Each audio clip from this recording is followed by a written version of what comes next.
Gentleman from Florida, Mr. Gates. Thank you, Mr. Chairman. Mr. Chairman, are you going to subpoena Robert Mueller? I'll yield to you to answer. I'm not going to answer that at this time. Well, we're here in part 2 of lessons from the Mueller report. And so I'm wondering how we're going to learn those lessons. During part 1 of lessons of the Mueller report, we brought in John Dean to re-examine the Nixon impeachment. Perhaps during part 2, we'll get to the impeachment of Andrew Johnson. Maybe the folks here could teach us some lessons for the witnesses so that we don't have to individually go through. Here's the question, and raise your hand if you would answer this in the affirmative. Do any witnesses here have personal knowledge regarding the truth or falsity of a single material fact in the Mueller report? If you have personal knowledge regarding the truth or falsity of a single material fact, just raise your hand so I can figure out who to ask the question to. Wake up, America.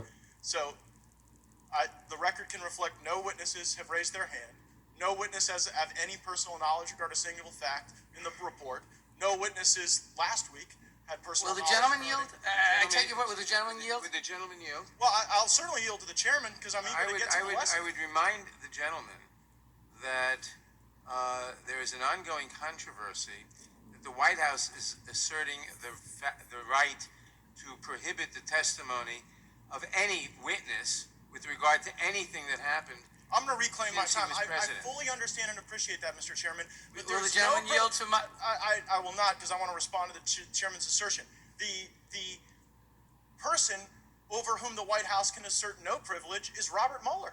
And you have the power to subpoena Robert Mueller. You have used subpoena power extensively in this committee, and you won't subpoena the person who wrote the report. And so this hearing should not be entitled Lessons from the Mueller report. It should be entitled Hot Takes from the Mueller report, because what we're getting are people who have no knowledge of the facts, no information as to the underlying information. They're just reading it and offering their analysis and their hot takes. But I think that there's a far more critical issue that our committee should be addressing and that we could address. Right now, we're at a circumstance where upwards of 5,500 people are arriving every day on our southern border. And this committee has the jurisdiction to reform our asylum laws, to secure the border, to make changes to ensure that we have a country that's protected and a rule of law that's maintained. Fortunately, actually, one of our witnesses is somewhat of an expert on this subject. Ms. Cordero, you are... The committee's not in order. Sorry, did someone say a point of order? What? Mr. Chairman, I said the committee's not in order. The committee will be in order. Ms. Cordero, you are somewhat of an expert on the activities that go on our southern border, aren't you?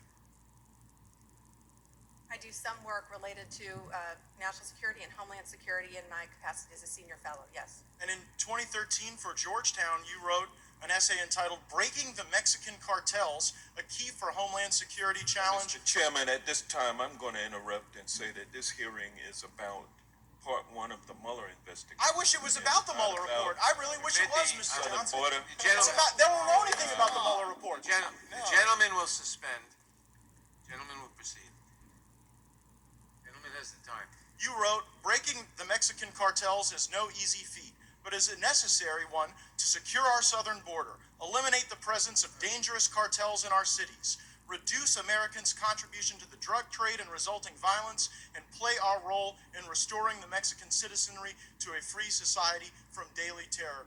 Is it your impression that since you wrote this in 2013, that the circumstances on our southern border have gotten better or worse? I will, excuse me, the gentleman will suspend. Since this does not reflect, this has nothing to do with part 1 or volume 1 or volume 2 of the Mueller report or anything conceivably, Mr. Chairman, or anything conceivably within the ambit of this hearing, or the notice of this hearing. The witness may or may not reply at his or her discretion. I'm happy to respond, Congressman. When I wrote that report, I thought that it was an issue that needed attention. It was not at the beginning of the Obama administration something that I think did get sufficient attention. There clearly is a changed circumstance. We are in 2019 now. There is clearly a humanitarian problem on the southern border that needs to be addressed.